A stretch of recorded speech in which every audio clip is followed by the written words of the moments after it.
Quarter 4, Lesson 9. Power Text. Consider now, for the Lord has chosen you to build a house as the sanctuary. Be strong and do the work. 1 Chronicles 28 verse 10. Has anyone ever slowed you down when you were excited about a project? How did you handle that person? To learn more about how the Israelites responded to challenges during the time the temple was rebuilt in Jerusalem, read this Bible story. The foundation of the temple had been laid, so the building of the temple could now begin. A group of people who had returned from the captivity dedicated themselves to building the temple. Nearby lived the Samaritans, a mixed race of people that resulted from marriages between the heathen nations from Assyria and the remnant tribes of Samaria and Galilee.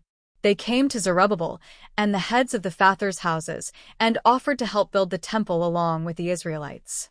"Let us build with you," they said, "for we seek your God as you do." Ezra 4 verse 2. But Zerubbabel and the rest of the leaders of Israel said, "You may do nothing with us to build a house for our God, but we alone will build to the Lord God of Israel, as King Cyrus the king of Persia has commanded us." Verse 3. They sensed the Samaritans' insincerity and didn't want to partner with a group of people who still worshipped idols. The Samaritans had lived there a long time and felt that the country belonged to them. They thought the Jews would try to take over the land. So the Samaritans tried to discourage the Jews and troubled them as they built. They hired counselors against them to frustrate their purpose all the days of Cyrus king of Persia, even until the reign of Darius king of Persia. Verse 5.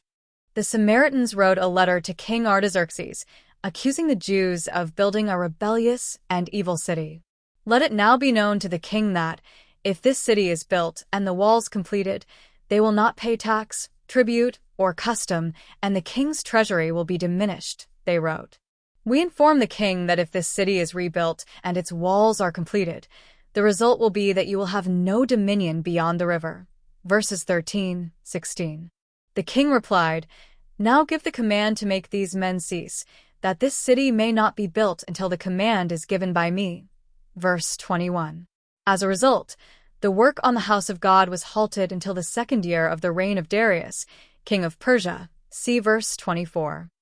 Meanwhile, the prophets Haggai and Zechariah prophesied to the Jews in Judah and Jerusalem. Then Zerubbabel decided to start building the house of God, and the prophets of God were with him, encouraging him. See Ezra 5 verse 2.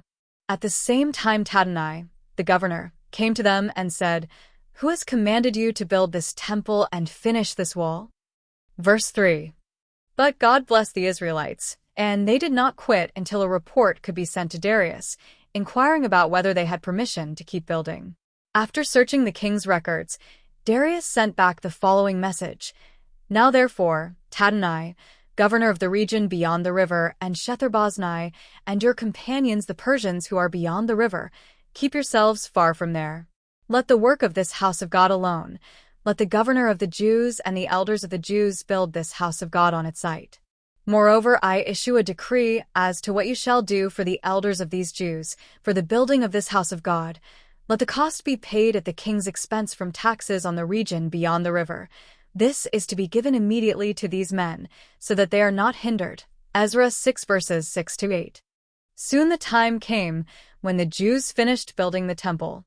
The elders of the Jews built, and they prospered as the prophets Haggai and Zechariah had prophesied. They built and finished it, according to the commandment of the God of Israel, and according to the command of Cyrus, Darius, and Artaxerxes king of Persia. Verse 14. After the temple was completed, the people dedicated it to God. They celebrated the Passover with those who separated themselves in order to serve the Lord God of Israel. The Israelites kept the feast of unleavened bread with gladness, because the Lord was with them. They recognized that God had changed the heart of the Assyrian king toward them for the better. With grateful hearts, the people acknowledged that it was the God of Israel who made their work to prosper and who helped them complete the building of the temple. See verse 22.